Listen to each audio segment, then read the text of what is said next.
Андрей Луканов, бивш министър-председател на България, е убит на 2 октомври 1996 година пред дома си на Латинка номер 15 в София.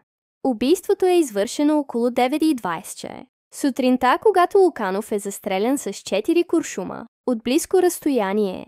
Разследване и съдебен процес. След покушението, българските власти арестуват 5 души, включително 2 украински граждани – Александър Русов и Алексей Кичатов. Русов е обвинен като прекия извършител на убийството, а Кичатов за предоставяне на оръжието. През ноември 2003 година Софийският градски съд ги осъжда на доживотен затвор, без право на замяна. Други обвиняеми, сред които бизнесменът Ангел Василев, също получават доживотни присъди. Въпреки тези присъди, през 2007 година Върховният касационен съд отменя решенията поради липса на достатъчно доказателства и освобождава всички обвиняеми.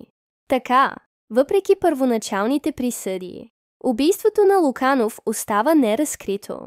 Спекулации и мотиви. Мотивите за убийството на Луканов остават обект на спекулации. Някои предполагат, че покушението е свързано с икономически интереси и конфликти в периода на прехода към пазарна икономика в България.